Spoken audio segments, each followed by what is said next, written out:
Hello, everyone, and welcome, and thank you for tuning in to Health Leaders, the place for peer-sourced and solution-focused insights for healthcare executives. My name is G. Hatfield, and I'm the CNO editor for Health Leaders. Today, we are speaking with Paulette Woodard, who is the Chief Nursing Officer at Medical City North Hills, about her career and her thoughts about trends in the nursing industry. So, hi, Paulette, how are you? I'm fine. How are you today? I'm doing well. Thank you for taking the time. So congratulations on your new position, first of Thank, all. thank you. I think you started in August, so pretty quick. I started actually, yes, August 18th to be Yeah, exact. Yes. awesome. Yeah, so I wanted to talk a little bit about you today. So how did you begin your journey into nursing? Well, began my journey really quite young. It was right after I had graduated from high school, probably in my senior year, way back then. Hmm. And I actually started out in the food and nutrition department at the hospital in St. Louis, Missouri, where I was Hmm. born and raised. So I was actually born at this particular hospital. And it was the passion that I saw when I was delivering trays up to the nursing units of the nurses. Hmm. I love the way they interacted with the patients on a more deeper level, I thought, because at that time I was actually delivering trays to the unit. And so the nurses just, did everything from help save patients' lives to just empathize with them to be at the bedside of a dying patient. And it just really made me want to go into the field of nursing. Hmm. Absolutely. So who have been some of your biggest influences throughout your career? I would say my greatest influences have been the nurses at the bedside that I've Hmm. worked with in various settings, from everything from Army nursing to bedside nursing to even insurance companies. I've had a varied background. The most influential person would be my mother. She Hmm. stood by my side forever. My father's been inspirational, so it's my family and then my faith in Jesus Christ because I am a Hmm. Christian. So I have to give the honor and Absolutely. glory to him. Absolutely, yeah. So, throughout your career, what was your best mistake and what did you learn from it? I learned as a leader not to take things too personal. Mm, And I also learned I can be corrected. mhm, You can't get so, I learned, excuse me, that I could not get so into my own self and my own feelings and emotions. It's about the business, it's about the care of patients, and it's realizing that I can make a mistake. So who am I not to take that feedback for myself? mhm. Absolutely, yeah, I feel like that's always great. That's a great lesson to learn that I think everybody at some point learns in their career. Yeah, I know I've certainly had to learn that as well. So, You have to be comfortable in yourself, not to mhm, react to it. It's all to make you better and the yeah, people you serve. exactly. Yes. Exactly. Yeah. So, what do you think are some of the biggest challenges that are currently facing CNOs and CNEs? I think right now in this moment, it is still the post pandemic challenge. Hmm. COVID changed the way healthcare really performed. Hmm. And it changed the workers, it changed the communities, the people we serve. So I think for nursing at that time, there was a big gap that persists of burnout because we Hmm. saw, unfortunately, so many deaths and the massive amounts of people. We had a lot of nursing turnover, and we're still today trying to catch up to where we were pre-COVID. And it's interesting because I've been around for a while in healthcare. We Hmm. thought we were short staffed in the beginning, but now we really have not caught up to where we were back then, Hmm. pre 2019 when the talk began of COVID. So it's just about, we need to support our nurses, know that we committed to the fact that we have a brand new army of nurses and they're baby nurses. And we have to Hmm. be there to help teach them, guide them, and support them. Absolutely, yeah, and I love bringing this up in this conversation, especially with Gen Z nurses who are kind of coming out of college during the pandemic. That's a vastly different entrance into the workforce than I think previous generations have had. So I Well, wanted to. and Mhm, may I just expound on what you're saying? mhm, What I saw during that time, and many of the healthcare leaders and just fellow nurses, we had a whole generation, that generation you just mentioned. mhm, They didn't get the hands on clinical training that we got because at mm, the time of COVID, the hospitals shut down. I mean, the hospital shut down and the institutions of learning did as well. And a Mhm. nurse has to go in there and, practice on the mannequins, Mhm. go to clinicals in the hospital and talk to the patients. And that's how you develop skills. So we had nurses coming out that didn't have that skill set. So we had Mhm. to really reach inside ourselves as healthcare industries and hospitals and things. How do we teach people skills? How do we teach the nurses Mhm. people skills and how to talk and things like that? So that's really Yeah. what happened too. I just wanted to add that. Absolutely. No, you're completely right. And I think it changed kind of expectations too around work. I mean, I think COVID in general changed that in most industries, but even in healthcare. Absolutely. And I know I'm a member of Gen Z, so, I see it, from my end too. Yeah. We value like work life balance and like all Yes. these different kinds of things. So, Yes. and COVID really kind of highlighted that for everybody. So, Yes. Absolutely. I have a daughter that's a Gen Z, so she's just like that too. Yeah. Absolutely. Yeah. So, speaking of, what are your thoughts on strategies for recruiting new generations of nurses and also retaining more seasoned So generations? I think, we have to understand who we're dealing with. We just kind of Hmm. talked about that. Gen Z, tech savvy. We have to Hmm. understand that the commitment is different. It's not that they're Hmm. not committed, but as you stated, where's my work life balance? In Hmm. my generation, it was work, work, work. It was work. And it's not that it shouldn't be work first, but I do believe there's balance to it to be healthier. And feedback. How do we talk to our nurses to give them feedback because they want the feedback to help them Hmm. grow. Um, so we're dealing with a new generation of the needs of nursing based out of that Gen Z. And we need to understand the recognition that they want to have and Hmm. embracing their strengths and understanding that they need coaching. And I've noticed they value that. Hmm. I think that helps them thrive. So Gen Z, this new generation, is just, they're thinkers, which Hmm. I can really appreciate. Not that we weren't, but we were doers. And they are Hmm. too in a different kind of way. So if you can be the kind of leader to use the strategy on how do we connect with this generation and moving forward, I think it's in the best interest of the leader, the hospital, facility, and division that we just understand who we are trying to instill our values into and how do we do that. And it takes a definite strategized approach to do that. Hmm. Absolutely. And speaking of, new generational values, especially with Gen Z, one of those is very much like diversity, equity, and inclusion, and social justice. So, how can CNOs incorporate DEI principles into recruiting strategies and into patient care? Because we know that it's important for your nursing workforce to reflect the community. It really is. So I think it's about the leadership must visibly champion an inclusive, Hmm. collaborative culture. Hmm. You have to make those feel wanted. How can we embrace you? It's more than just doing the talk. We must walk the walk. So it's Hmm. an ongoing evaluation of culture, I feel, and Hmm. collaboration and feedback from our staff. We need to ask those questions. Do you feel included?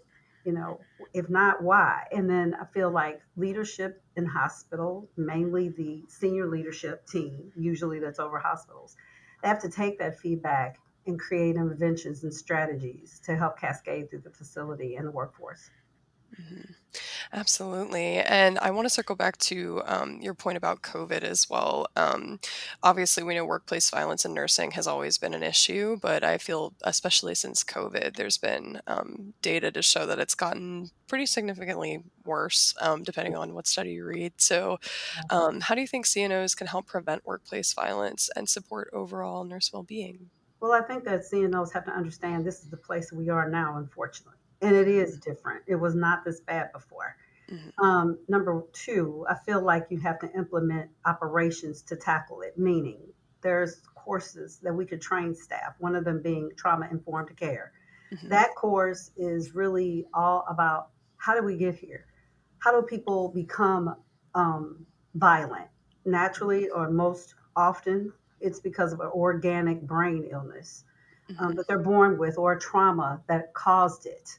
So people have traumas, all the time in their lives when they grow up, trauma by someone that's done something to them, or maybe a loved one was just abruptly taken away, whatever it is. And then you have the brain diseases of schizophrenia, depression, bipolarism. Hmm. So if your staff does not understand the why behind it, I think it's a disservice because then you just generalize people. Everybody doesn't have that, but a vast majority, because of stress, Mhm. example, the COVID pandemic was stressful. We were Mhm. all isolated. So Yeah. therefore, we saw some fallout from that. And then there's another course called CPI. And CPI has everything to do with the training and the de-escalation Mhm. of violence. So it's the way, how do you talk a violent person or a potential aggravated patient down? How do you Mhm. calm the waters? Do you go back with the same energy? No. But then our nurses are human and our healthcare workforce is human and they can react. But how do you Mhm. train someone to keep your cool? And then you have safety measures such as calling your security team, operations that the hospital has to put in, Mhm. behavioral escalation response team. That's called a BERT alert. We have all these interventions in place, so we must educate our teams to use them. Mhm. Absolutely. And I love your point about, understanding the why behind workplace violence. I think it ties in with like social determinants of health. It's kind of the same principle of, understanding the intersecting reasons that, somebody might be upset at the Mhm. doctor. Because there's a True. lot of them. Yeah, Yeah. it Yeah. is. And another point that I wanted to make, it's important for hospitals to have workplace violence committees Hmm. so that you can take the incidents that happen through Hmm. reporting in the hospital and then a group through the hospital. You engage your nurses, your patient care techs, even your physicians, whatever it is, and you have a committee and you talk about ways, trends, and you talk about ways to de-escalate and ways to train the staff. That's the only Hmm. way I feel like we're going to be able to handle it because we can't handle what's happening out in the world, but we can Yeah. handle, I feel, what comes through our doors. Hmm. Absolutely. So, I want to talk about something maybe a little more exciting, which is technology. As we know, that's changed a lot, especially since COVID as well. Hmm. So, what are your thoughts specifically on AI, and how do you think it will impact the nursing industry? I think AI is interesting. Hmm. I think you have to adapt to it because it's ever changing technology. Hmm. Um, I think it's good to this in the sense of we hope that it helps our nurses at the bedside in particular because it is going to help the doctors as well. And what I Hmm. mean is in documentation. Right now, nurses are busy. They have high ratios of patients, higher ratios than maybe they used to be. And if you have maybe 6 patients to one nurse, and you have your acuity of the patient is high, or your patients are very sick, you don't have the time really at the bedside. Okay, I have to stop and document every intervention. And it causes the nurses to forget what they're supposed to document, the many areas that they have to go, depending on the EMR system, as well as what should I document? And am I going to forget it? Am I going to wait to the end of the shift where I don't remember what happened at 7 a.m.? Hmm. So I feel like one of the goals in our hospital system and off, often I've heard this when I've visited our corporate offices is the implementation of AI, excuse me, and documentation. Hmm. So the AI will actually document for the nurse based on what the nurse says. So I don't know what that would look like, but I think that would be helpful to have a hands-free off system where you talk into something in my head. I don't know what that looks like, but you Hmm. help the nurse with the thoughts in the moment that are in their head and transcribe.